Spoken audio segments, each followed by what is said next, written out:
Hi, this is Michael Buffer, and welcome to the BoxHard Podcast. Hello, everyone. This is Mikey Garcia. Yo, it's your boy, the odd guy himself, Malik King Scotty. Hi, I'm Charlie Edwards. This is Fast Eddie Chambers, and you're listening to the BoxHard Podcast with my main man, Joey Coastman. Hello everybody and welcome to episode 180 of the BoxHard Podcast. I'm your host Joey Coastman. I'm joined as always by the infamous Mr. Ayaz Sumra. Ayaz, how you doing? I'm good, Joey. Yourself? Very good, my friend, very good. Right, let's dive straight into the review part of the show. We're going to try to whiz through things as quick as possible. We're going to actually start with a card that took place last Thursday. We will be speaking to the man involved in the fight later on in the show. It was at the Avalon in Hollywood, California, USA. Ferdinand Kerobyan, 11-0, the hometown favourite, if you like, undefeated. This one was for the vacant NABF Junior Welterweight title. He took on friend of the show Blair Cobbs, 9-0 with one draw. Kerobyan was the favourite, and he actually lost unanimously over 8 rounds to friend of the show, Blair Cobbs. We will be speaking to him later on, but that needs a mention. Moving out now to Chile at the Gran Arena in Monticello in San Francisco de Mostazal.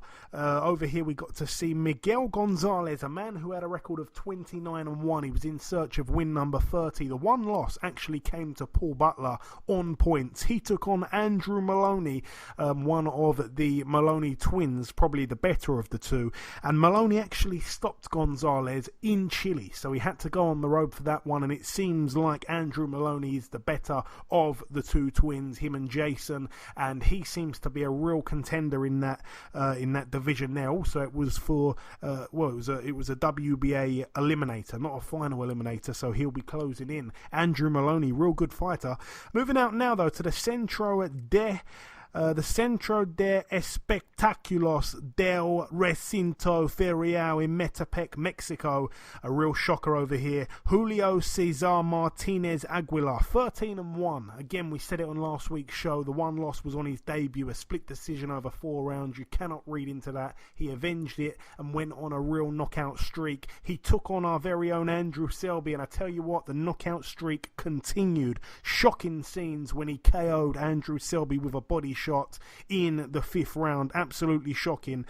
He also had a point deducted, but my actual view on the fight, in the first round, you know, it was a good start for Andrew Selby. He definitely won the round. He was switching stance. He spent most of the time probably in southpaw, and his best punches were the southpaw jab with that right hand. He also set a very fast pace. It was a good start. The Mexican commentator also gave that round to Selby. The second round, aside from Selby falling short 2 or 3 times and getting hit, he had a near perfect round, to be honest. He landed some bombs on Martinez's chin, and he was schooling Martinez at that point. 2-0 to Selby there after 2. Going into the third, there was a head clash that actually caused the cut on Selby's eye. It was his left eye. The referee harshly took a point off the Mexican fighter. I felt that was quite surprising once again. I mean, the referee taking a point off from an accidental, it would seem, head clash. So I felt that was a bit harsh, but it was what it was. As the round ended, the blood had really trickled down Selby's face, and like I say, Martinez did have some success. It was probably his best round in that third, but it was definitely a Selby round, obviously, with the point deduction as well, a 10-8 round. Somehow the Mexican commentator scored that third round a 10-10. Even with the point deduction. I can't understand how that's mathematically possible. Going into the 4th round, it was a bit of a closer round. Selby still won it, but the Mexicans seemed to be warming into it. Once again, that dodgy 10-10 round that the Mexican commentary team had it, other than that, Selby had won every round, so there was a drawn round and he won every round going into this 5th and final round, so he didn't lose a round. And then in that 5th round he was winning the round once again, and he got caught with a left hook to the body, and he took a knee and he stayed down for the count. I mean, he could not breathe. It was just shocking how the Mexican turned it around with just one punch. I was absolutely gutted. Like I say, we will now not see that Charlie Edwards Andrew Selby fight, and I really believe that this is a dream scenario pretty much for any flyweight in Britain that didn't want to fight Andrew Selby. I'm not saying Charlie Edwards doesn't want to fight him, but if I was Eddie Hearn, I'd think, do you know what? There's big fights that we can make in-house. You know, if Charlie moves up, he can take on Cao Yafai. There's unifications that can be made. Why fight Andrew Selby unless you absolutely have to? But then again, I could be wrong. I just don't think Andrew Selby's commercially the best fighter. And for that reason, I don't think it's a massive money fight, despite the hardcore fans like myself and Ayaz, we'd love to see that fight. I'm sure many people listening to me now would love to see that fight, but it seems like now there's an excuse to not make that fight happen. And, you know, he's in a tough position now, Andrew Selby. Gutted for him, absolutely gutted for him. He couldn't breathe. I spoke to him just briefly a couple of hours after the fight. Moving out now from Mexico to Poland. One fight happened at the Hala Sportowa over here. Krzysztof Włodarczyk, or Włodarczyk, I think it said. 57 wins now. He's got 4 losses and 1 draw. Unanimous decision over 10 rounds against Alexandru Jur, who's now 18-3. That was expected. Moving over now to Russia at the Sport Palace. We got to see Fedor Chudanov pick up win number 19. He does have those 2 losses. His opponent was Hati Nualang, 11-3 now. Actually retired on his store after 5 rounds with an injury. Moving out now to the Leicester Arena in Leicester, United Kingdom. Quite a shocking few fights on this bill. Let's start with Willie Hutchinson. He moved to 7-0. He knocked out in the 4th and final round Daniel Borisov, who's now 7-25 with 2 draws. Borisov was down twice in the 3rd round and once in the 4th. He also had a point deducted for holding, so a good win there for friend of the show, Willie Hutchinson.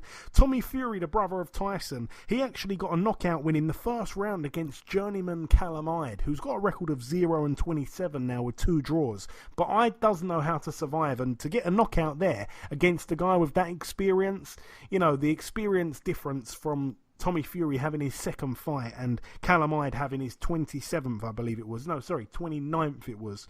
There's a real depth there in experience, and for him to get it in the 1st round with his lack of experience, that's quite a statement there for me.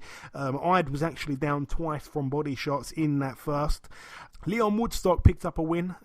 He couldn't get his man out of there, Sergio Gonzalez, who's now 10-14 with 5 draws. He was down late in the 8th and final round, but it ended up going to points. So Leon Woodstock 12-1. That one lost to Archie Sharp, friend of the show. CJ Challenger took on Carl Hayward, a man that had to quit his day job in order to, you know, try and prepare best he could for CJ Challenger. Well, it wasn't quite good enough. It was for the vacant Midlands area super welterweight title. Challenger was actually cut above his left eye in the very 1st round, but he managed to win on points over 10.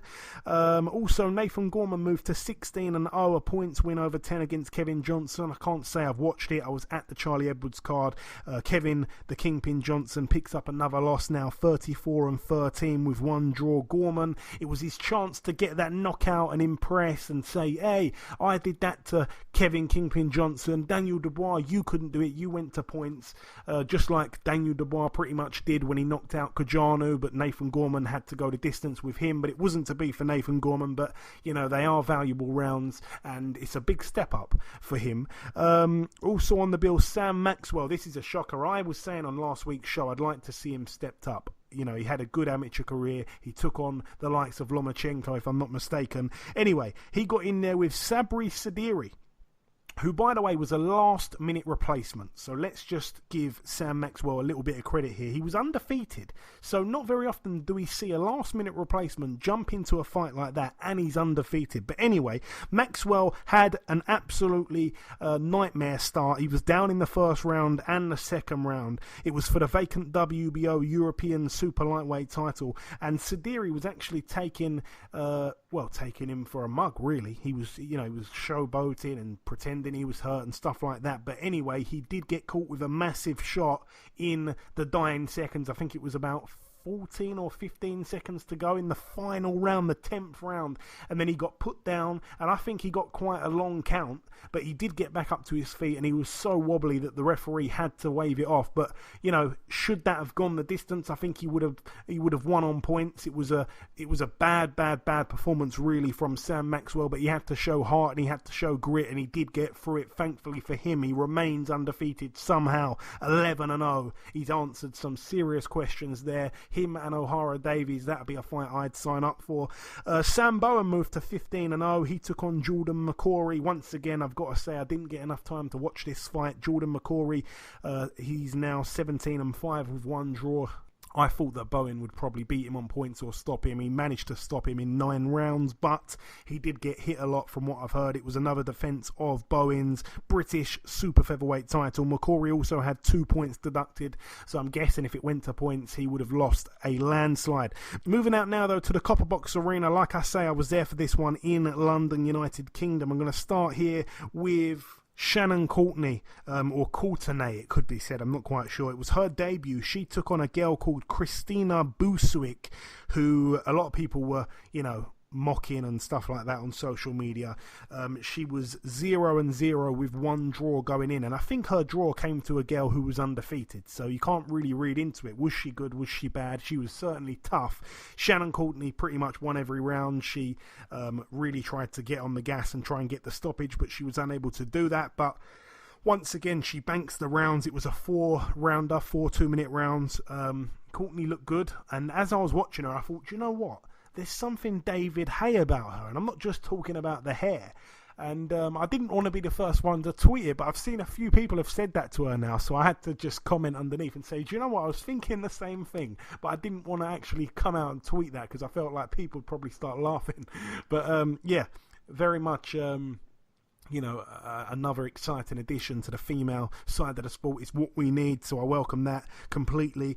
Sean McGoldrick picked up win number 8, a points win over 6 rounds against Sean Cairns, who's now 3-2. Jason Quigley moved to 16-0, a knockout in the second round against Matthias Eklund, who's now 10-2 with 2 draws. Lewis Ritson moved to 18-1, a very, very close fight, though it didn't reflect it in the scorecards, appalling scorecards. They had him very, very wide. It was for the vacant WBA Intercontinental Super Lightweight title. Lewis Ritson now, like I say, 18-1. It was his first fight back since losing to Patera. It wasn't so impressive, to be honest. It's almost as if he's found his level. He was rushed into that Patera fight, the after-timers say, and I think it's hard to kind of gauge what he should have done. I mean, he flew through domestic scene, and he needed to be pushed on. So what do? Do you have a fight between, legit European level and British level, somewhere in between, before you move on to even bigger things?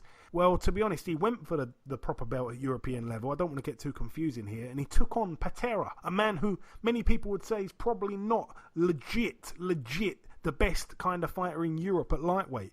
But he struggled against Patera, so who'd you give him to next? He's moved up in weight, not quite sure it's the right thing to do, but he took on a tough Argentinian here, and it went the distance, and he won, like I say, on points.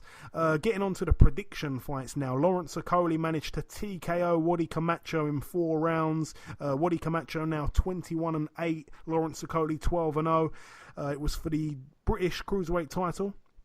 That was Okoli's belt, and Camacho brought the Commonwealth. It's now a belt that belongs to Okoli. Camacho was down in that 4th round just to quickly whiz through it. I felt like Camacho in the first couple of rounds was too patient. He was fainting with his shots. He wasn't really actually trying to connect with a lot of them. He was letting rounds slip away, it would seem. And Okoli was actually rocked to his boots with a left hand from Camacho in the 3rd round. I'm not quite sure that the commentary team picked up on it too much. Again, I saw it live and I haven't really heard people talking about it. He seriously did get rocked. I saw it with my own eyes. Camacho, again, hesitated to jump on him. When he caught him with that shot and it rocked him to his boots, he acted surprised, and then of course Okoli held him and Okoli started covering up and stuff like you should do, and then he got warned for rabbit punching, I believe, in that 3rd round. But yeah, In the fourth round, like I say, Camacho got punched down kind of thing. It was like a few clean shots and then he just went down. He stayed down to the count of 9, which sometimes is an indicator that you really needed each second. I mean, sometimes if you pop back up quick, it's a sign of bravado, but sometimes it can bite you in the backside if your head isn't clear. But when you stay down till 9, you're giving off bad signals. And he got back up, and literally the first punch he got hit with, I think it was the straight right hand. It was certainly the first punch that Okolie threw with authority, and it staggered Camacho back badly, and the referee jumped in. It was a fair stoppage. He was about to get savagely knocked out, it would appear. And he's also bettered Chamberlain's win over Camacho. Obviously, Chamberlain, when he took on Waddy Camacho at York Hall, it's one of the best fights I've ever seen. Such a complete disappointment that it wasn't televised on Sky Sports, but I think there's some footage of it somewhere on YouTube. It was a fantastic fight, but like I say, it wasn't a blowout like this was. So Okolie did well here to better that win from Chamberlain over Camacho. Moving up the card once again, Josh Buatsi 9-0, now 10-0, a win here against Liam Conroy, who's now 16-4 with 1 draw. It was for the vacant British light heavyweight title, the belt that had been vacated by Callum Johnson. Conroy was down twice in that third and final round. He looked the goods, to be completely honest. Josh Buatsi, I said it on last week's show that if Buatsi gets the knockout, then perhaps he is the real deal. The second round was where Buatsi started hitting Conroy very often. Buatsi showed his class. The first opponent really that we actually know is quite a solid domestic level fighter.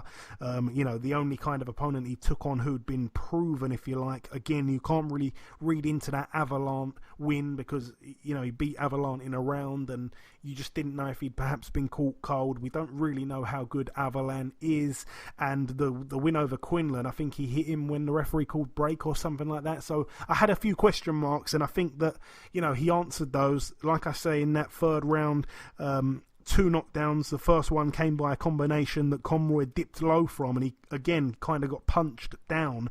And when he got back up, like I say, the pair exchanged, and Buatsi caught Conroy with a massive straight right. Conroy fell face down. He did get back up, and credit to him for that, but the referee had seen enough at that point. A good win there for Buatsi, 10-0. Like I say, the new British light heavyweight champion. Some big fights domestically can be made there. And topping the bill, Charlie Edwards, now 15-1, a win here against Angel Moreno, who's now 19-3 with 2 draws. It was for the WBC World Flyweight title. Moreno was actually given a count in round 8. I'm going to try to whiz through this. It was a real dominating performance by Edwards, by the way. Throughout the whole fight, but even the first round we saw some lovely uppercuts from Edwards, some nice movement, some great punch evasiveness. Moreno had that hands down kind of style. I wasn't too sure it was going to work well for him. He did get hit a lot. He did manage to hold the centre of the ring throughout most of the fight. In the second round, the right uppercut from Edwards was being brought into play very, very often. He also demonstrated some lovely jabs. It was a good display of boxing. The third round, for a small man, that Spaniard was strong as an ox. But in that third, it was all Edwards. He was untouchable. He was hitting and not being hit. He also nailed Moreno with a lovely straight right. It was like a pot shot kind of thing. In the fourth round, that was when Edwards started to showboat. He made his man miss, and he looked at the miss. It was like Billy Joe Saunders style, where he glazed up into the crowd at the very top tier. And, he even did some of the hands down, chin out, Prince Nassim tactics, and he even did a bit of Ali shuffling, I think. So a clear Edwards round there, not for the showboating, obviously, for the better boxing. But when the pair were wrestling, Edwards was getting the better of that at times, whereas Moreno, for his little size, was quite a strong guy. But when Edwards wanted to win the war of wrestles, he did manage to do so. The fifth round, it was too much class from Edwards. He was enjoying it in there. It looked quite easy. He was a level above his man. He was switching from orthodox to southpaw. There was not much else really to say about his performance. He pretty much did everything. And like I say, the Spaniard didn't look like he was ready to go anywhere. He was a real tough guy. Perhaps an ounce of frustration was kicking in for Moreno, I think, in the seventh round. Whenever he loaded up, Charlie was long gone, and he made him hit fresh air, and he was starting to load up quite a lot, Moreno. In the eighth round, that was where there was a knockdown. It was definitely a bit of a slip in my opinion, but it didn't really make much difference. It was a right jab from the southpaw stance. Like I say, Charlie Edwards was switching stance. He was changing direction. He was changing stances pretty much all night long. The ninth round was a real big round, actually, for Edwards. He he had a lot of success. He was pinning Marino on the ropes, but again, he just wasn't ready to go anywhere. In the 10th round, we saw more showboating from Edwards. Lovely, lovely skills, though, and it was a beautiful demonstration of some fantastic boxing. In the 11th round, it was pretty much more of the same, and in the 12th round, he finished very strong also, and I had it, I think, the same as the judges, 120-107, because you had to count that knockdown that happened in the 8th. So yeah, 120-107, a complete shutout, pure domination. Once again, just one nice word on Marino. He had a serious big heart, and the fact that he didn't really get overly frustrated all fight, despite running out of ideas quite early on. You know, he was as game as they come, so credit to him. Very, very tough guy. That's it, though, for the Copper Box. Moving out now to the hangar in Costa Mesa, California, USA. This is coming down to the final couple of bills here. This one was a top-ranked show, by the way. What did we have over here? Kubrat Pulev moved to 27-1, a KO in the 7th round against Bogdan Dinu. He didn't manage to do it quicker than Big Baby Miller, but it was what it was. He was actually cut himself in round 4, and he had a point deducted for hitting his opponent while he was down in that 7th round at one point. But Dinu was actually down 3 times in the 7th round, and like I say, the KO came in that round there. 27-1 now, Pulev, and Dinu is 18-2. And the main event, Jesse Magdaleno, 26-1 now. It was his first fight back against Rico Ramos here. Of course, like I say, the first fight back from the loss to Isaac Dogbe. Rico Ramos is now 30-6. It was for the vacant WBC United States featherweight title, a unanimous decision over 10 rounds for Magdaleno. I should also mention on that bill, the younger brother of Kubrat Pulev, Tervel Pulev, he picked up a win on points over 6 rounds unanimously against Mitch Williams. Pulev actually had a point deducted, so both the Pulevs had points deducted. This one, though, was for hitting on the break, but it didn't really matter in the 6 rounds. Like I say, unanimously there. Tervel Pulev 13-0, Mitch Williams 16-8 with 3 draws. And the final bill to mention happened at the MGM National Harbor in Oxon Hill, Maryland, USA. It was a bad night for the Peterson brothers, that's all I'll say. Anthony Peterson got a split draw against Argenis Mendez, a fight where I think Mendez probably did enough to nick it. A split draw over 10 rounds. Peterson now 37-1 with 1 draw. Argenis Mendez, that's his second draw, 25-5 with 2 draws. And the main event, like I say, Lamont Peterson, Ayaz, 35-5 with 1 draw. That is how his record will stay. He retired after the fight. He was knocked out in the 10th round, a TKO in favour of Sergei Lipinets, who's now 15-1.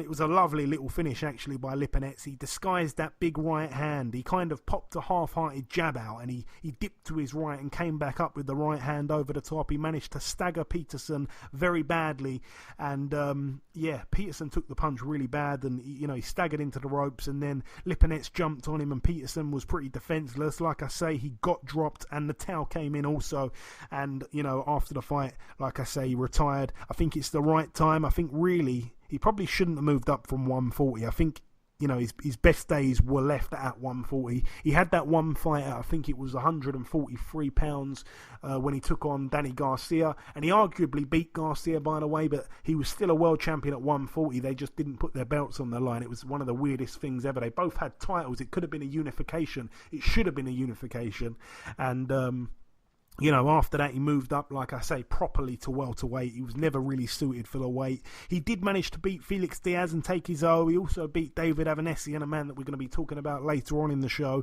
But yeah, he lost to Spence. He was way too small for Spence. And Lipinets also managed to beat him here. But he went out on his shield, Lamont Peterson. He's got a big heart. He always showed that. And like I say, it was certainly the right time. I didn't want to see him stick around for too long and perhaps get hurt. Just going through the predictions from last week, let's mention them here. We all gained 3 points. We all picked Charlie Edwards on points. We all picked Buatsi by knockout. We all picked Okoli by knockout. None of us got the Peterson and Lipinets fight right. I went with Peterson on points. So did you, Ayaz, and the listeners went with Lipinets on points. But like I say, none of us predicted correctly that Lipinets would get the stoppage. But that's about it for the review part of the show. Just before we wrap up part 1, we've tried to whiz through it. We truly have. The last thing to do is to welcome guest number 1. Ladies and gentlemen, please welcome the super featherweight world contender himself. It is, of course, Mr. Jamel Herring. Jamel, welcome back on the show, my man. Hey, man, it's always great talking to you, brother. Honestly, man, it's exactly the same from me. It's great speaking to you always, Jamel. We last spoke in December. It was right before your last fight with Adilson dos Santos. The tough Brazilian did take you 10 rounds despite you dropping him in the first and second. Please talk us through that one. Oh, man, yeah, man. He's a tough guy. I thought after the second knockdown, that I would get him out there. But, I took my time, didn't want to rush it. He also had a good fight with Mick Collin, who I'm actually, friends with as well. So, the guy's been around. Also, he's contending for a world title against, I believe, Jesse Magdaleno at 122 at the time. But, so, yeah, I know he was going to be a durable guy, but I thought I was going to get him out of there. But I just took the rounds just to, tune them on some things and took the experience and just moved on after the fight. Absolutely, and moved on you did. On to the next one. You'll be taking on Masayuki Ito for his WBO Super-Featherweight world title. The fight is set to take place in Florida on May 25th. Just before we talk about the actual fight itself, May 25th, of course, isn't just the date of the fight. That date also has a seriously deep meaning to you. For those that don't know, Jamel, please explain. May 25th would have been my daughter's 10th birthday. Those who follow my story know that my daughter, Ariana, had passed away from SIDS at 2 months old. So May 25th is significant to me every year.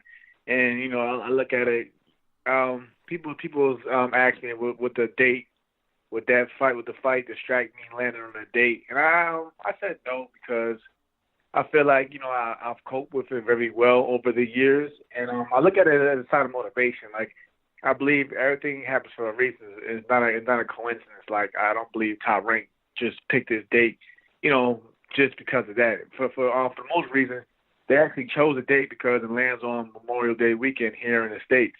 But it's just funny how things play out, and I'm just taking it as as a sign of motivation, and it's just a sign also that this is my time, and I just want to take a full advantage of it. And obviously, with that date being such a deep kind of date for you, you mentioned there, people are asking, will it affect you? It must kind of put a little bit of pressure on you, a little bit of added pressure, but is it healthy pressure? Is that what you'd say it is? Oh, yeah, of course. I think if anything, I'll put more pressure on myself because, like I said, this fight isn't just for any other fight. It's a world title at the end of the day. We're competing for a world title. You've known me personally that you've seen the road I had to come just to get where I'm at. It hasn't been an easy road.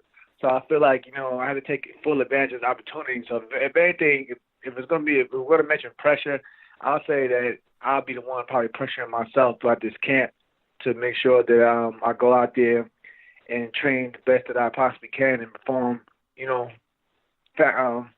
really well when it comes to fight night. And tell me about Masayuki Ito, Jamel. He's coming off 2 good wins over Christopher Diaz and Evgeny Chuprikov. He's a good fighter. Yeah. I take nothing from Ito. Man, I don't take anything from anybody who's won a world championship ever in boxing. I gave every champion the full respect. But I do believe that I have a great chance of taking the belt from Ito, just mainly because Ito is basically still learning on the job. He hasn't had an amateur career. He went straight to the pros, and even that is a sign of respect because not too many people in today's boxing world can just jump up, put a pair of boxing gloves on, go straight into the pros and actually become a world champion. So you have to acknowledge that and give him credit for that. But also get to look at it as, he's basically learning on the job still. So I have to basically take full advantage of my experience and put it to great use. And the thing that I did notice is that Chuprikov and Diaz are both 5'5", 5'6". Of course, you're 5'10", and you're a southpaw, so you've got the size advantage in this one pretty clearly. He's not used to fighting guys your height. Oh yeah. And I'm glad you pointed it out because I actually been looking at that myself. I take nothing from Ito, but I feel like, you see Christopher Diaz is about to fight my good friend Shakur Stevenson soon on April 20th on the Bud Crawford American fight, which I'll be there. I'll be there in attendance. But Christopher Diaz was, to me, I always thought he was more of a featherweight. his last opponent also, like you should point out, was half his size. He was the number one contender, so you can't take nothing from Ito. He did what he had to do as a champion. But I feel that, he just didn't have the skill set to bother Ito. And like you said, he was just smaller. He was just half the size. But going into this fight, I'm actually going to be, the bigger man. And also, like you pointed out, a southpaw. I don't know how well he's done with southpaws in the past, if he's even fought any southpaws. But like I said, I have to take all these aspects and use them to my advantage when it comes to the fight. Yeah, I think he actually did fight a southpaw about 4 fights ago. A guy called Lorenzo Villanueva. He beat him. Okay. I think it was a 10 round or 8 round or something like that. He beat him quite handily, but obviously he wasn't a southpaw like yourself. He probably didn't have the advantage. I haven't looked into him too much in terms of the height advantage. As you mentioned there, your gym mate Terence Crawford, he's got his own test. You're going to be there in attendance April 20th. At first, when this fight got made, I've got to be honest, I thought it was a bit of a mismatch. I thought that Terence was just going to obliterate him really, and that could be the way it pans out. But I'm starting to think as the fight gets closer that Amir Khan's got a real chance here. Of course, the quick hands, can be a problem for anyone. How do you see that fight playing out, Jamel? Oh yeah, I mean, of course. I always had a great deal of respect for Amir Khan. A lot of people tend to forget when the last time I came to the UK back in the 2012 Olympic Games, Amir Khan had opened his gym up to the team.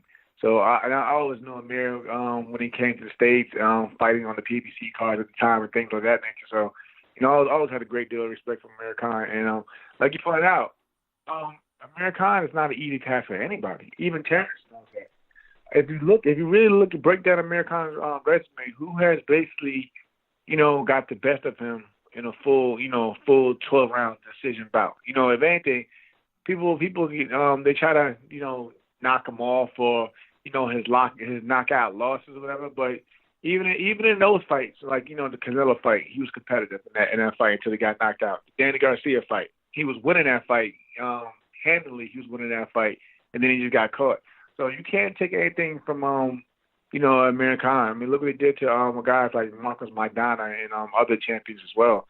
So I think it's a better fight than most people are giving it. Of course, I'm rooting for my stablemate Terence Crawford, but at the same time, I don't think it's going to be a walkover in the park. Hopefully not. Hopefully it's competitive. It will be exciting. I mean, all of Amir Khan's fights are exciting. Right. The biggest fight that can be made at the minute in your division has to be Gervonta Davis and Tevin Farmer, a fight that, we've been talking about for quite a while. It seems like they're bringing offers to the table now. If it does happen, who do you see emerging victorious there, Jamel? It's hard. It's hard to point out. Of course, most people will say Gervonta Davis. Of course, I believe Gervonta Davis. If I'm being, fully honest, with the division, he's probably the number one top dog in the division right now. But as you see, Tevin Farmer has gotten better over the past couple of years or so, and he's growing and learning with each fight.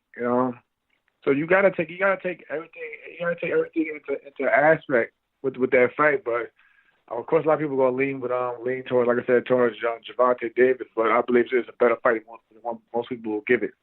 Yeah, for sure, I agree also. And I've tried to go through those questions pretty quickly. I've pretty much run out. Have you got any closing words at all, or anything else that you want to announce or say at all before we let you go?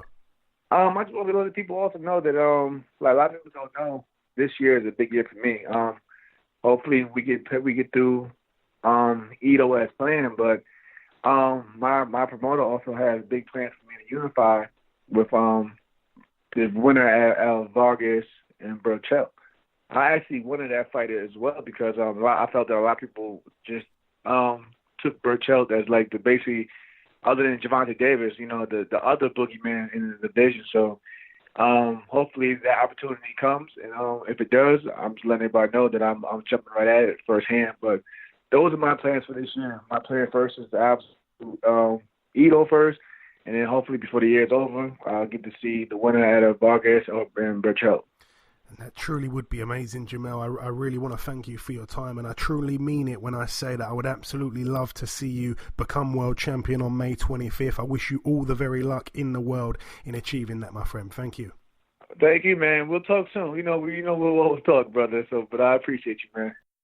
Okay, now it's time for part 2 on this week's show. This part, of course, the news part of the show. Ayaz, talk to me. What you got? So Tyson Fury has announced he will face Tom Squirts on June the 15th at the Thomas Mack Center in Las Vegas.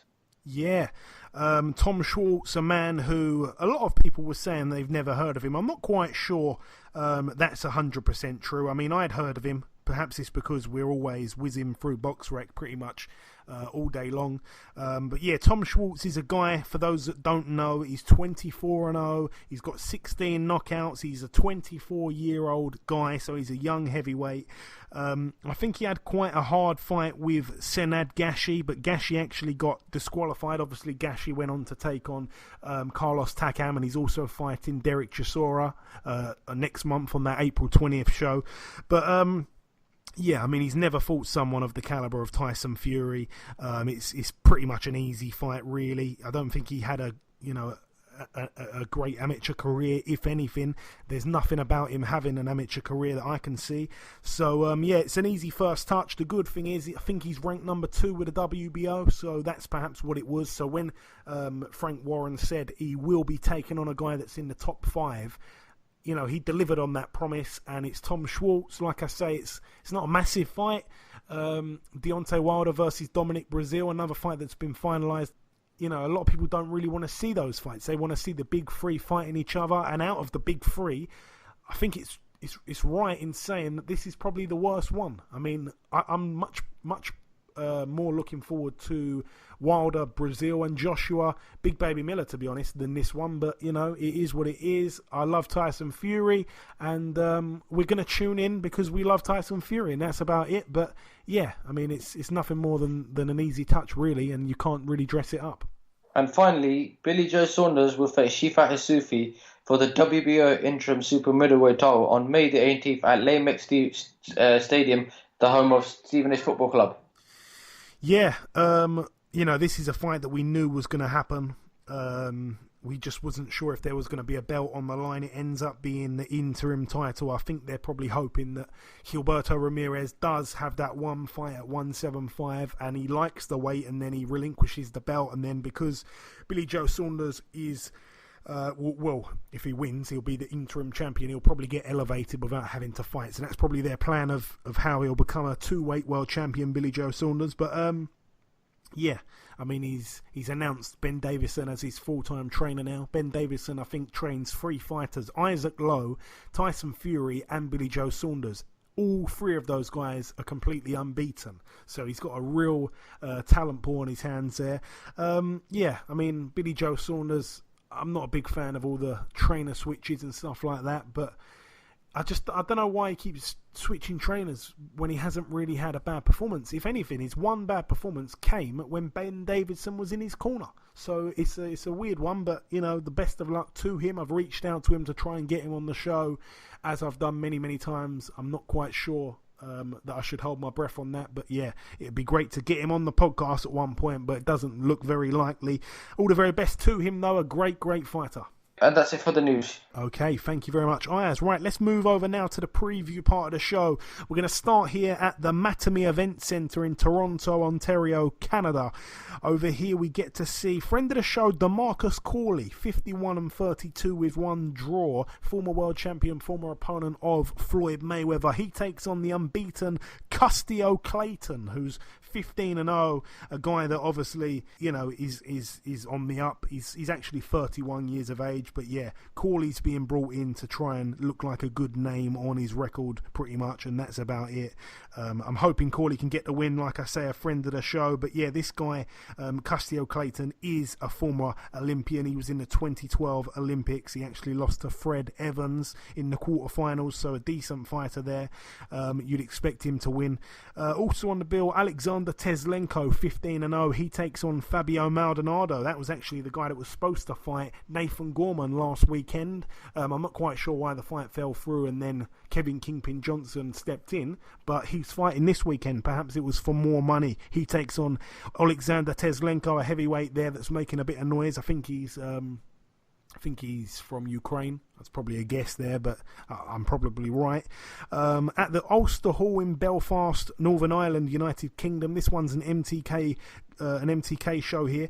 Over here we get to see Conrad Cummins, 16-2 with 1 draw. He fights Luke Keeler in a rematch, 15-2 with 1 draw. Of course, Luke Keeler won the first one. It's for the WBO European middleweight title, a 10-round contest there. I'd expect Keeler to win once again, to be honest. I think Keeler boxed fantastically in their first fight, and it wasn't really close enough to warrant a rematch, but you know, it is what it is.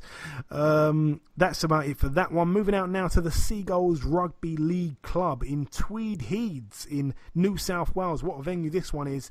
We spoke about his brother earlier, Andrew. This is now Jason Maloney, 17-1. He takes on Chris Paulino, 19-3. That's a 10-rounder for Maloney's WBA Oceania Bantamweight title.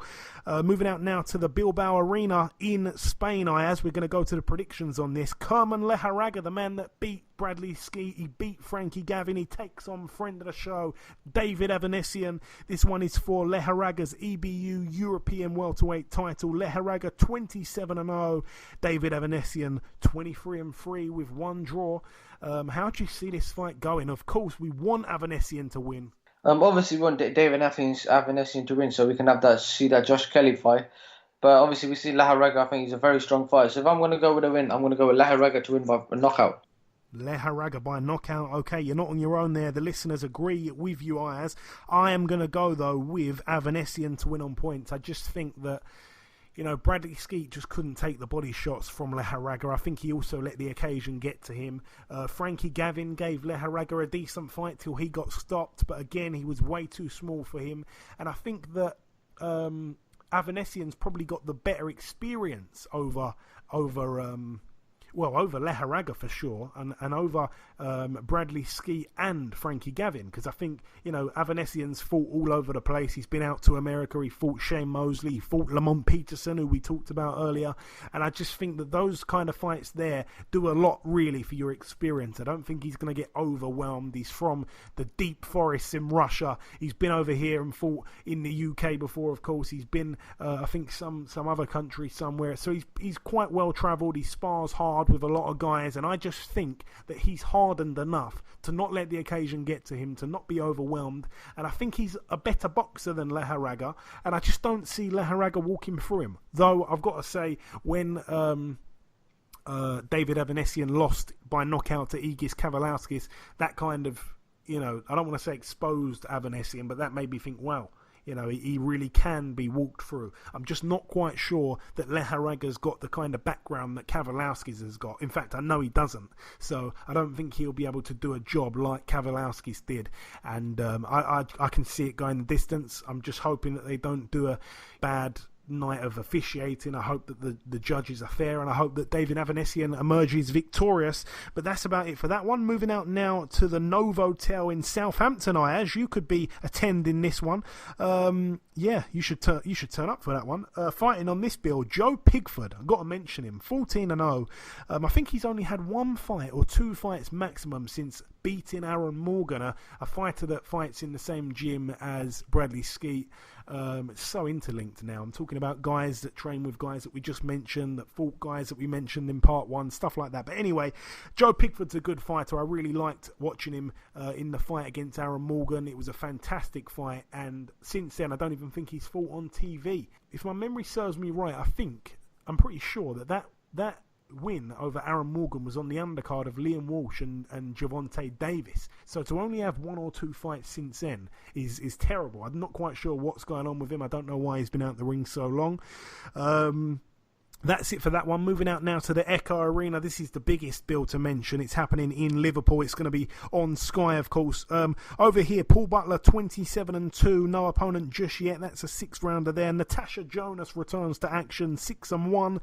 That's 6 2-minute rounds. No opponent just yet. David Price, 23-6. Ayaz, 10-round contest against the undefeated Cash Ali, 15-0.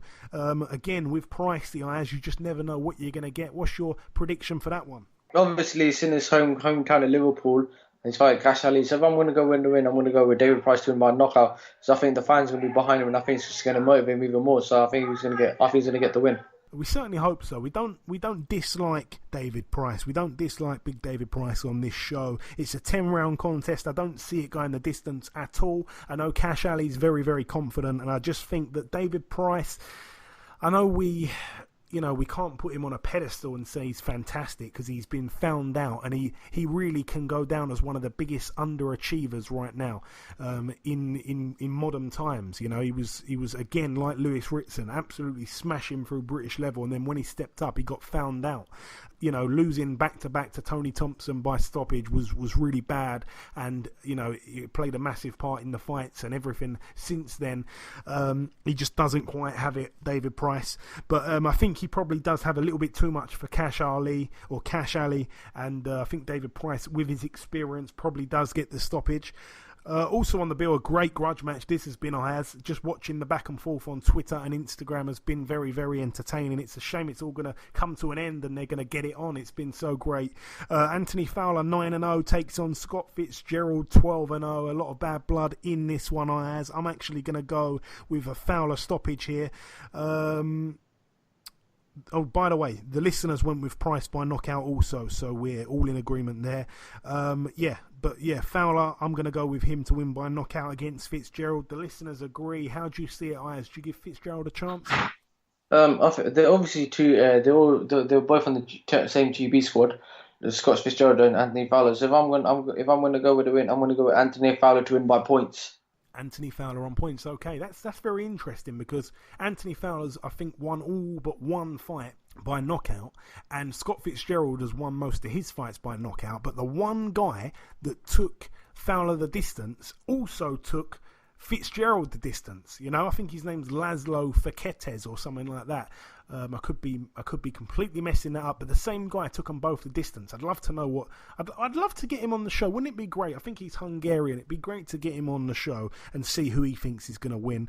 I think he actually got dropped by Fitzgerald. I could be wrong in that one, but anyway, leaving that there. The same man definitely went the distance with a pair of them. Also on the bill, Joe Hughes, 17-3 with one draw. He puts his EBU European Super Lightweight title on the line against Robbie Davies Jr., friend of the show, 17-1. He also puts his British Super Lightweight title on the line, a 12-rounder, like I say. Joe Hughes and Robbie Davies Jr. How do you see that one? The listeners are going with Robbie Davies on points. Yes, I think Robbie Davies. If I'm going to go with it, I'm going to go Robbie Davies to win on points. We're all in agreement, very much like last week when we all pretty much agreed on everything but one. It looks like it's that same kind of feel here.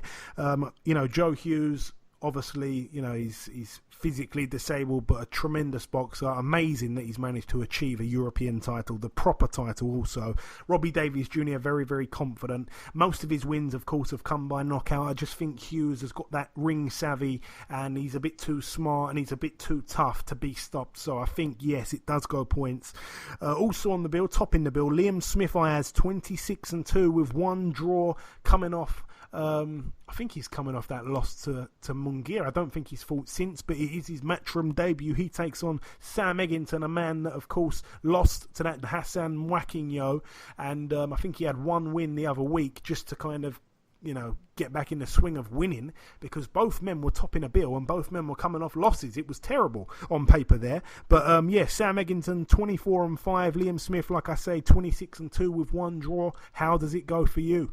If I'm going to go with a win, I'm going to go with Liam Smith to win by points. Liam Smith on points. The listeners are going with Liam Smith by knockout, and I have to agree. I just think that if Mwakinyo can stop you in, 2 rounds, then there was no excuse for that. He said he was tight at the weight at 147. He moved up to 154. This guy came in from Africa who no one had heard of, and, he only had about 5 days' notice, and he completely obliterated Eggington. I think Eggington's been in, a few too many wars, and I think Liam Smith is going to just completely smash him, really. I hope I'm wrong, because, Sam Eggington's a friend of the show. I'd like to see him win. It'd be unbelievable for him to win. We all know he's got a fantastic story. To go on to beat Malignaggi like he did, he's had a real cool, inspiring story story, and his career has been brilliant. He's achieved a lot himself. But yeah, I just think that Sam Eggington gets stopped. I think Liam Smith with his body shots is going to cause a lot of problems. Moving out now to the final bill to mention at the 2300 Arena in Philadelphia, Pennsylvania, USA. There's only really there's two fights to mention actually over here. I'm going to talk about two fights. Starting on the undercard here, we have Ray Robinson, 24-3. A fighter from Philly, so this is in his hometown. He's coming off a loss by knockout in the 7th round to Yordenis Ugas. He takes on a man that we mentioned earlier, Egis Kavalauskas, the man that knocked out David Avanesian. Also, by the way, Ray Robinson, aside from that loss to Ugas by knockout, he went the distance with Sean Porter back in 2010, and he lost another fight somewhere. But yeah, it's a decent enough fight. But you'd expect Kavalauskas again, if he's as special as I think he is, then we'd expect him to win the fight. And topping the bill, Alexander Gvozdyk gets his first defence here of his WBC World Light Heavyweight title. Obviously, he won it in devastating fashion when he stopped Adonis Stevenson in the 11th round. Obviously, Stevenson's life has took a very bad turn since then. Prayers with him still. But yeah, this is his first defence. It's going to be interesting to see if there's any lasting effects on him that's going to kind of prevent him from, giving the fight his all. Hopefully that's not the case. We see that time and time again in boxing. Sergey Kovalev didn't let situations like that bother him. This guy is pretty much cut from the same cloth. 16-0, like I say. He takes on Dudu Ngumbu, a guy with a record of 38-8. The problem is Ngumbu has got 3 losses to Igor McCulkin. He lost to Igor McCulkin all 3 times on points, and his one stoppage loss actually came to Najib Mohammadi back in 2012. How do we see this one going, Ayaz? If I'm going to go with I'm going to go with Gvozdyk to win by knockout. Gvozdyk? Okay, all right, I'll let you butcher that name and get away with it. But yeah, I think you're right. I think I'm going to agree with you there. The listeners also go with that. It wouldn't surprise me if it went to points, but I'm going to stick with that knockout there. And the final fight, I just missed this one here. It's on the undercard. Cassius Chaney, friend of the show, heavyweight prospect, undefeated, 14-0. He takes on Christian Mariscal, who is 12-2, and that is it. That's a 6th rounder there. And that is it for the preview part of the show. Just before we wrap up, the last thing to do, you know what it is. It's to welcome guest number 2. Ladies and gentlemen, please welcome the undefeated American prospect. It is, of course, Mr. Blair Cobbs. Blair, welcome back on the show, my man.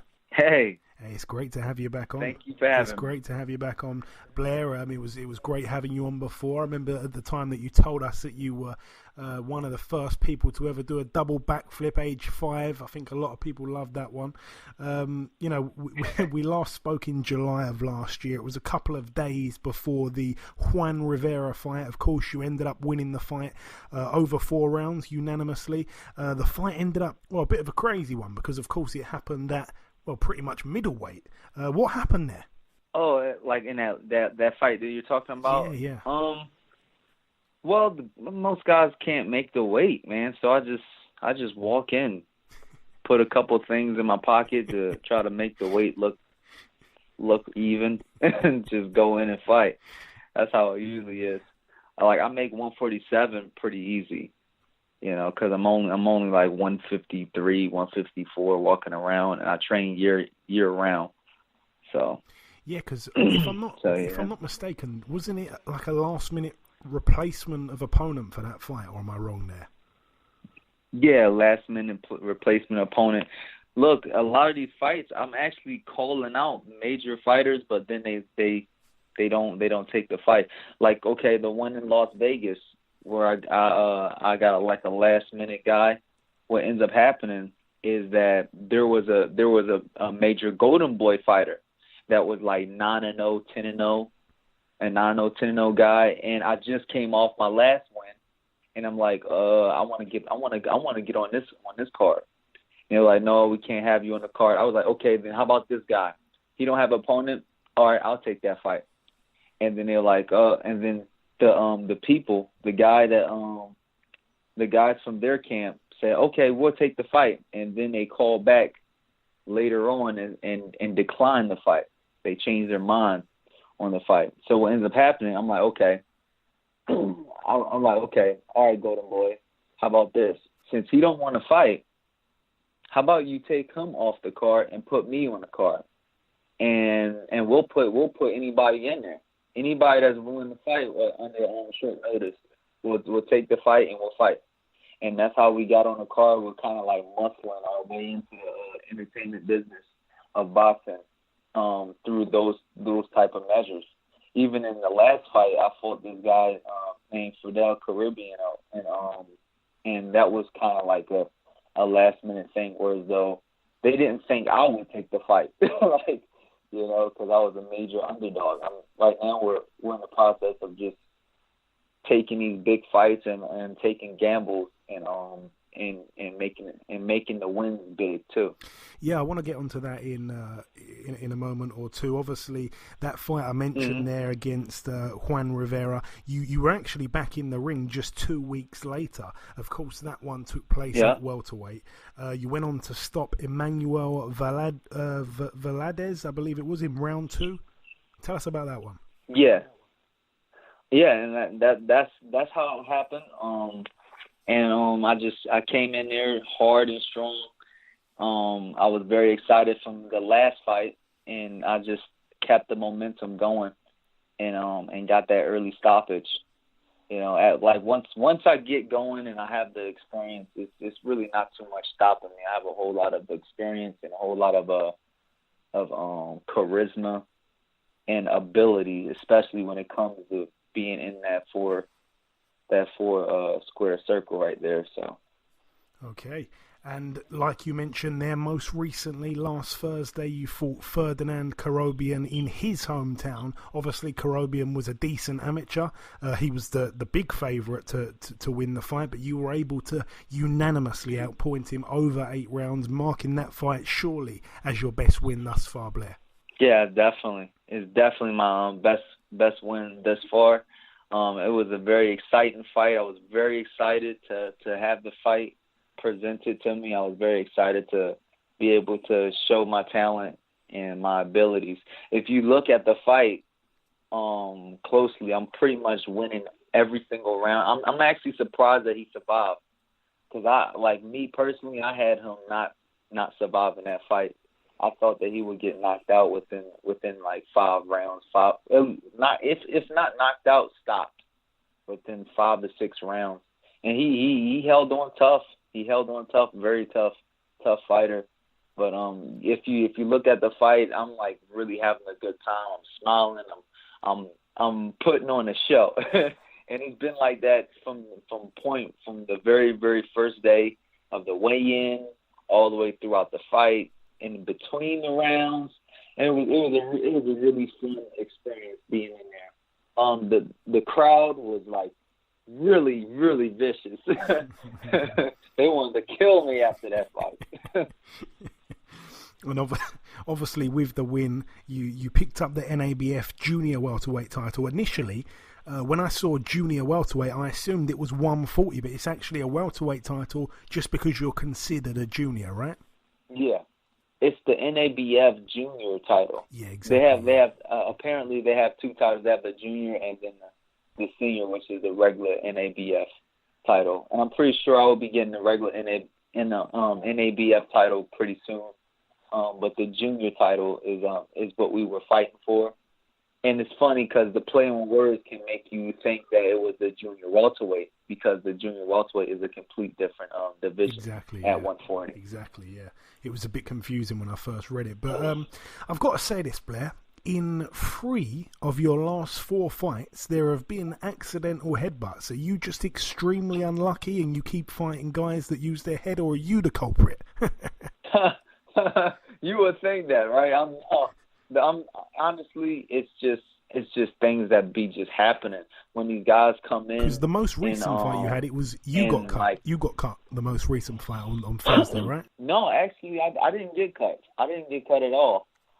Actually, like my skin on one of my eyes had opened up, but that was like after the fight. Okay. After the fight had gone through, I had put some inswelling stuff. It was a plastic bag, and the plastic bag kind of opened my face just the tiniest bit, and But like I didn't even get cut in the fight. It was actually the other guy that got cut. What's happening is that these guys, they come in there and they use their head and they try to come forward on me. And like, instead of just me backing up because they think that I'm going to just back up and run away, I would stand my ground. And that's how an accidental headbutt, a lot of times that stuff occurs, from that particular thing that happens. Okay. You know, and then there's a lot of other situations too. Like I fought this other guy that had tons of fights, had a whole lot of fights, and there was an accidental headbutt again. But that was from the guy threw like a hook, and I ducked under it, and then he pulled my head. He pulled my head towards his face to try to give me a cut in my face. And what I ended up doing is pull him, like instead of just taking the impact of the face to face headbutt, I pulled my head down. So his face would hit my forehead instead of hitting my face. And it was just like, oh my God, he pulled me into a headbutt. I was like, wow, he almost got me. Now, so I probably asked you this last time that you were on the show, Blair. I think I said, which division were you sort of targeting? I think you were below 147 before. Then we did the interview. Then you had this fight up at 157. Now you're back at welterweight. Welterweight is the division for you, right?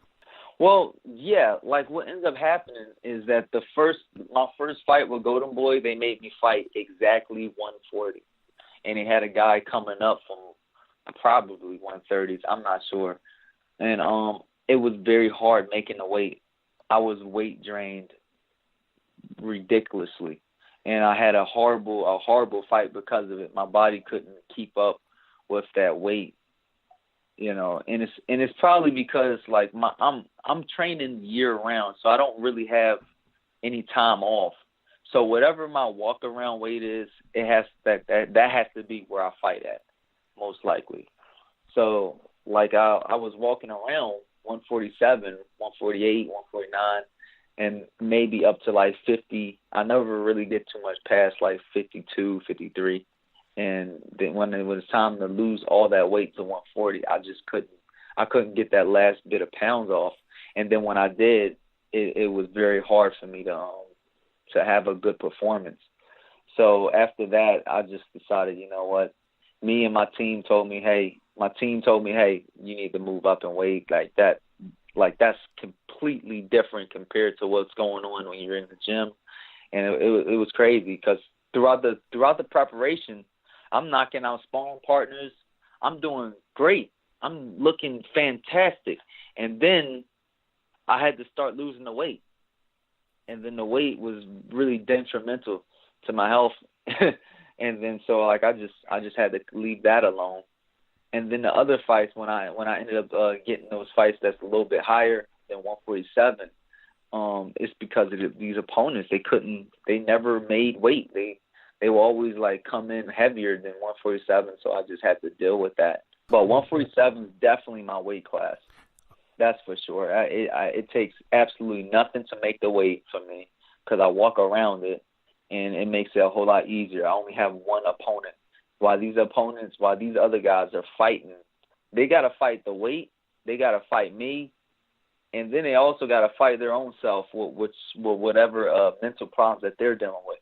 With me, I only have to fight my opponent. I don't fight my weight. I'm not fighting the scale. I'm not fighting myself. I'm just fighting the opponent, and that makes it a whole lot easier. I feel like that was one of the biggest things that made a difference between me and some of these other welterweights. Okay, cool stuff. So at welterweight, I want to talk about the champions. When we last spoke, you mentioned that you was a huge Manny Pacquiao fan. We talked about the upcoming at the time Pacquiao versus Matisse fight. I think I said it was like a real 50-50 because Pacquiao had, he hadn't been looking so great recently with the horn loss and stuff like that. You adamantly picked Pacquiao to get the win. Not only did he get the win, he also stopped Matisse. Since then, he's also beat Broner and he's looked real good doing that. What do you want Manny to do next, Blair? Honestly, man, all I want Manny to do is just retire and retire and stay, and stay safe. Stay safe in boxing. Just stay safe and retire and be the legend that he is and retire. That's what I think that Manny should do. Honestly, because Manny is one of my favorite fighters. But like right now, he's expired. In boxing, it's like this. Everybody's eating at the table, right? There's a table. Anybody that truly wants it can get a seat at that table. But guess what? We all can't sit at the table at once. You get what I'm saying? So you have a seat. You have a seat, and when it's your time, you have to get up out your seat. Or some young person is going to come along and snatch that seat right from under you and sit down at that chair. And then that's just it. So, like, no matter what, like, your time is always going to be limited in boxing.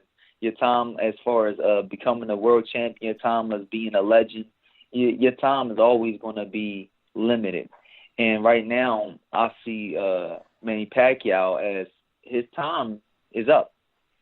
Like even for me, like I look at him like, yo, dude, I could eat him right now.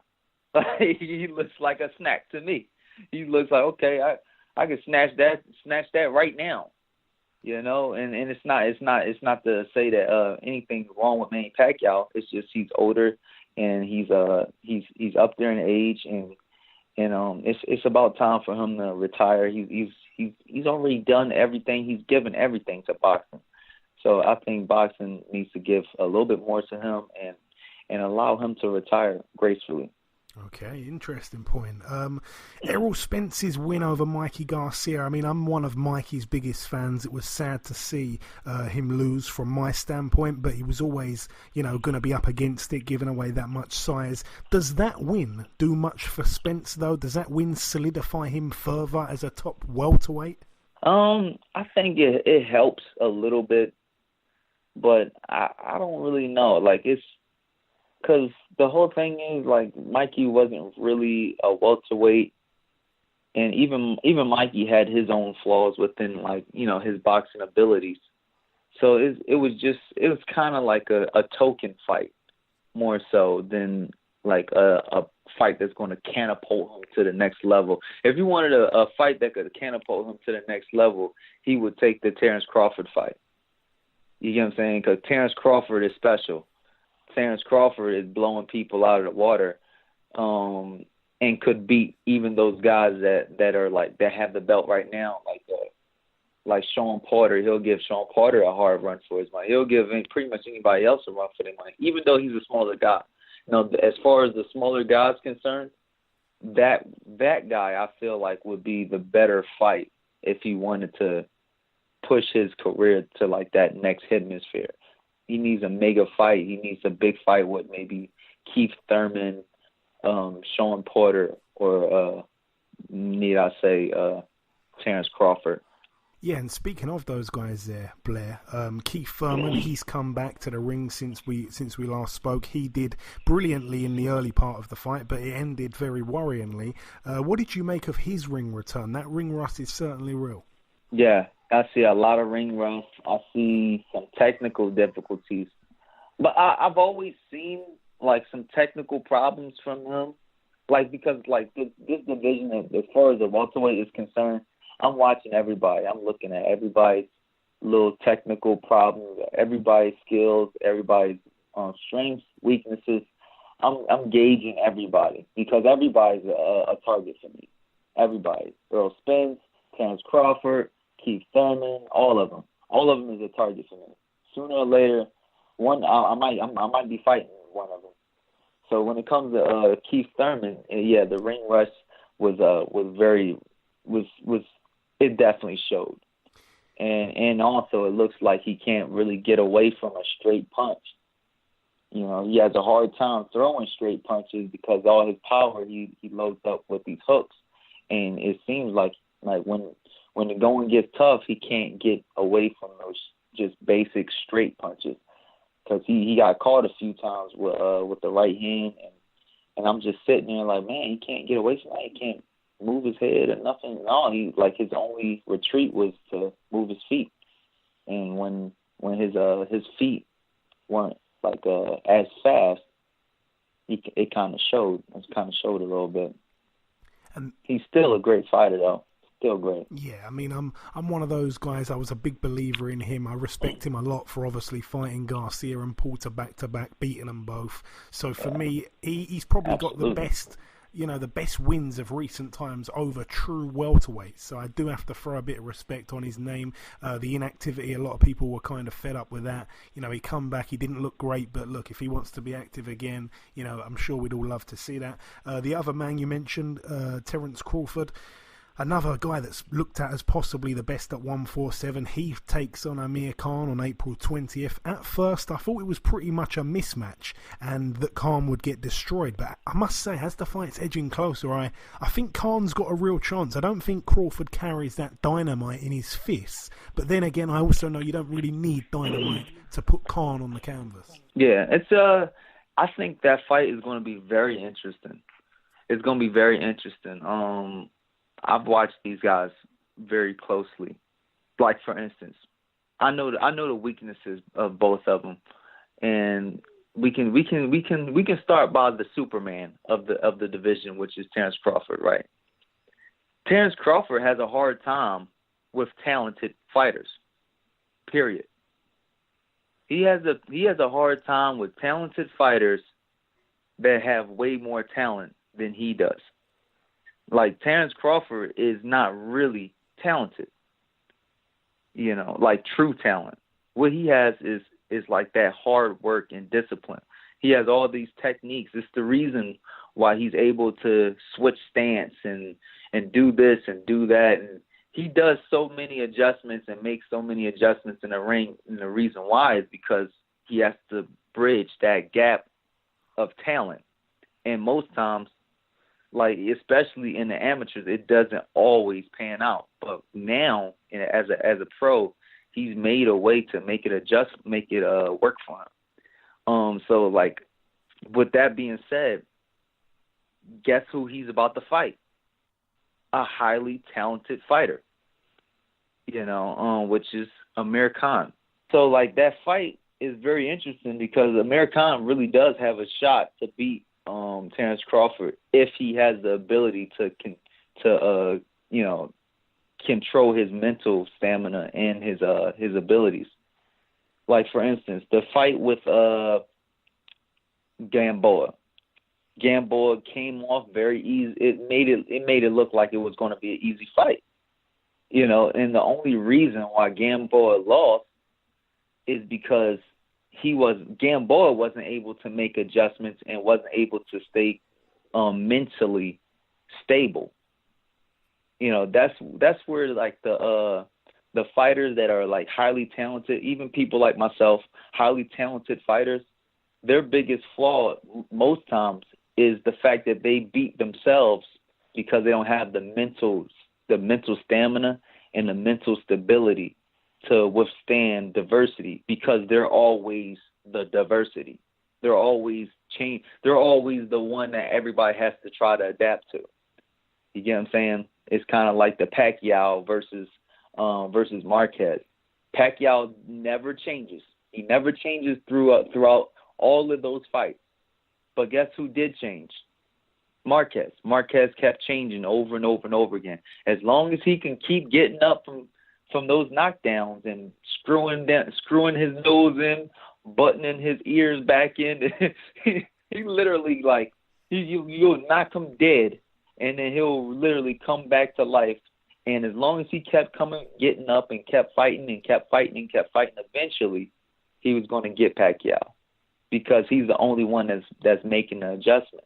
The talented fighter like Pacquiao did not have to make adjustments because everybody has to adjust to what he's doing. So in the end, like that, like the talented fighter, that's like their biggest kink, their biggest flaw is learning how to make adjustments when those trials of diversity starts to come up. But now we gotta think about the flaws of Amir Khan. The chin, of course, is going to be one of them. But his biggest flaw is that he uses his feet far too much. That he does, like, there's other things and there's other like technical things that play a difference too. He doesn't move his head. He moves his feet, but he can't move his head. He doesn't have any head movement.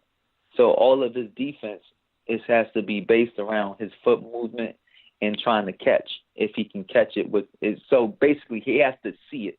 He has to see it. He doesn't have any like basic conventional head movement, which can be a problem if Terrence Crawford can trick his eyes just for a second, you know, because that's all it really took.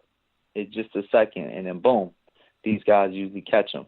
I got to say, Blair, man, you sound so much like an old head on young shoulders. You know, you just hearing you talk about some of this stuff. It's like I'd think I'm speaking to a 60-year-old guy that's trained like 20 world champions. It's a good thing. Let me ask, Blair. When are you next out? Have you got any idea just yet when your next fight will be? Well, I'm trying to get back in there as soon as possible. I'm still healing up from the last fight. Not that much, just a little bit of eye damage. So we're in the eye is almost completely healed already. So I should be back in on May 4th. We're trying to get on the undercard of the Canelo Alvarez fight and Danny Jacobs. Wow. I'm very excited to be a part of that fight. Wow. And it's very exciting to even see that fight come to fruition. That's been a fight that I've always wanted to see. I look up to Danny Jacobs. Danny Jacobs is a fine fighter. Is a very, very fine fighter, and a fine man. Period. He's incredible. They call him the Magic Man. Like he's a miracle. He's a miracle man. Really, he fought cancer. Like how many boxers can ever say that? You know, it's incredible. And then we have, of course, Canelo Alvarez. I've known Canelo far before the world even knew him. I started boxing in Guadalajara, Mexico. I knew his training camp.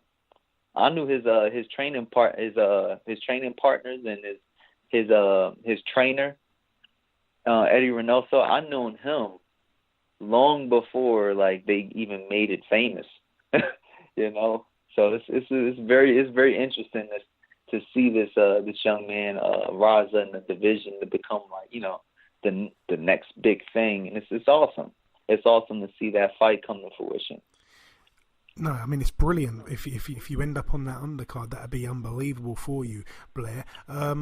Obviously, you know, you're still connected with Golden Boy and Matchroom have come together with the DAZN platform. That kind of opens up all these other options now for any of Eddie Hearn's welterweights. You know, you could quite easily be involved in a fight with any of those. Have you literally got anyone at the minute on your radar in a realistic world? Have you got any names you can throw out that you'd like to fight in the very near future, perhaps for the undercard? Not really. And then the ones I do, I kind of gotta keep to myself. That's fine. I can't catch people off guard if I'm calling them out, right? But not really. Right now, it's just about trying to gain the experience. See, through this fight that I just recently fought, I haven't even been able to put out my best performance. I haven't even been able to put out what I've been able to do in the ring. I mean, in the gym. So everything has not completely converted to the actual fight because it's still a process of gaining the experience and gaining the experience in the ring, gaining the experience of taking everything from preparation to the final product, which is the fight. So it's a process. It's a process of getting all of that together, and then also still being a showman. Still having, because boxing is still entertainment. So I still have to also keep in mind that I have to make it entertaining while I'm kicking this ass. So it's a process that I'm still going through, and it doesn't really matter who I fight, as long as they have a good record or whatever. I'm willing to fight whoever, you know. Hey man, I could be in a world title fight tomorrow, and like you're not going to see the same Blair Cobbs that was in the last fight. So it's it's an interesting road, and I'm willing to take. Yeah, and I cannot wait to see the next few steps of it, Blair. Just before we let you go, have you got any closing messages, any closing words just for the listeners, just before we let you go, Blair? Yeah, just look out for me. My name is Blair The Flair. Look out for me, and you can check me out on Instagram, Blair.Cobbs on Instagram, Blair Cobbs on Facebook. Woo! I'm back, baby, and better than ever. Listen, Blair, I'd like to just thank you once again for coming on this week's show. It's great catching up whenever we do. Congrats once again on the win. I really hope you get on that May 4th undercard, and we'll speak again soon. All right, thank you very much. Okay, and this wraps up episode 180 of the BoxHard Podcast. I've been your host, Joey Coastman. Ayaz Sumra has been Ayaz Sumra. A massive thank you to our two guests on this week's show, the undefeated welterweight prospect Blair Cobbs, Blair The Flair, and the former US Marine turned world title challenger. He really has had a fantastic story, and hopefully there'll be many more exciting chapters. Mr. Jamel Herring. The prediction league currently stands at myself in the lead on 96 points. I'm almost there. Ayaz is in second place on 90 points, and you, the listeners, are at the back on 89. But there is another 6 points up for grabs this weekend. It's a big weekend. It really is. I've actually got the chance here to win the title and get 100 predictions right, which is crazy to think. I was at the back, trailing by a few points at one stage, and now I'm running away with it. I'm absolutely loving life with the predictions.